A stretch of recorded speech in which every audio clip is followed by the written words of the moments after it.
परमाणु क्या है, परमाणु की बेसिक जानकारी, एटम की बेसिक जानकारी और कुछ तत्वों के प्रतीक हम बेसिक रूप से देखते हैं। आपने इस तरह से चींटियों की बाम्बी देखी होगी, ऊंची ऊंची मिट्टी की, जिन्हें हम चींटियों का घर भी कहते हैं, आंट हिल इसको हम कहते हैं। उसकी रचनात्मक इकाई क्या है, मतलब उसकी सबसे छोटी इकाई क्या है, सबसे छोटा घटक क्या है? वो है रेत का एक छोटा सा कण। इसी प्रकार जितने भी द्रव्य होते हैं या मेटर होते हैं, उनकी रचनात्मक इकाई परमाणु होती है। मतलब उन सब की जो रचनात्मक इकाई होती है वो परमाणु होती है। जितने भी द्रव्य होते हैं उनकी रचनात्मक इकाई क्या होती है? परमाणु होती है। अब ये परमाणु का आकार क्या होता है, कितना आकार इसका होता है? तो परमाणु की जो त्रिज्या होती है उसको हम नैनोमीटर में मापते हैं, और 1 नैनोमीटर 10⁻⁻⁹ मीटर के बराबर होता है, जो जल अणु की त्रिज्या के बराबर होता है। और जो हाइड्रोजन परमाणु की त्रिज्या है वो 10⁻⁻10 मीटर होती है, और इसी को हम परमाणविक त्रिज्या भी कहते हैं। तो जो नैनोमीटर है वो 10⁻⁹ मीटर के बराबर होता है। और अगर हम परमाणविक त्रिज्या की बात करें तो फिर ये नैनोमीटर में अगर इसको कन्वर्ट करना चाहें तो जो परमाणु त्रिज्या है वो 10⁻10 मीटर है, तो उस हिसाब से 0.1 नैनोमीटर परमाणु की त्रिज्या को हम बोल सकते हैं। और जो हाइड्रोजन परमाणु की त्रिज्या है 10⁻10 मीटर, उसे हम परमाणु त्रिज्या कहते हैं, सामान्य रूप से ऐसा हम कहते हैं। और सभी द्रव्यों की जो रचनात्मक इकाई है वो क्या है? वो परमाणु है। अब अगर हम कुछ तत्वों के नाम, उनके प्रतीक और उनकी परमाणु संख्या के बारे में बात करें तो हम देखते हैं कि तत्वों के जो आधुनिक प्रतीक हैं उनके बारे में उनके नामों को जो अप्रूव करने का जो अधिकार आजकल है, वो जो international union of pure and applied chemistry, ये तत्वों के नामों को अप्रूव करते हैं। IUPAC, आई से इंटरनेशनल, यू से यूनियन और ऑफ पी से प्योर एंड अप्लाइड केमिस्ट्री। ये IUPAC का नाम एग्ज़ाम में भी पूछा जाता है, इसका पूरा नाम।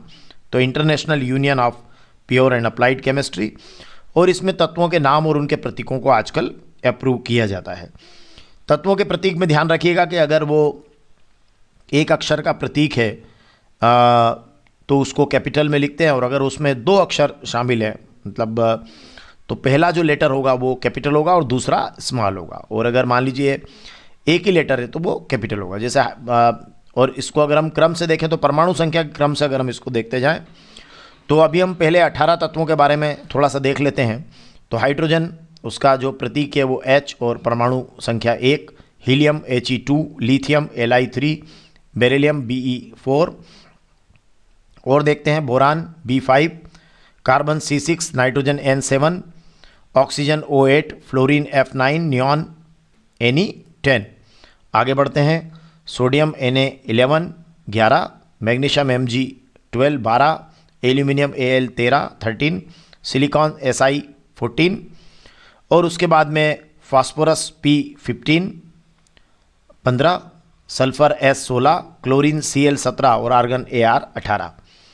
तो इन्हें हमको कम से कम ये 18 जो तत्व हैं उनको प्रतीकों, उनकी परमाणु संख्या सहित हमें याद रखना चाहिए। बेसिकली जब 9th के स्टूडेंट तैयारी करते हैं, और भी कुछ खास तत्व हैं उन्हें भी आप देख लीजिएगा और उनको भी आपको तैयार करना चाहिए। जैसे कि बेरियम का जो प्रतीक है वो Ba है, कैल्शियम का Ca, और जो आपने यहाँ क्लोरीन और फ्लोरीन आपने यहाँ लिया हुआ है, देखिए आप, तो ये क्लोरीन Cl का 17 और फ्लोरीन F का 9 है।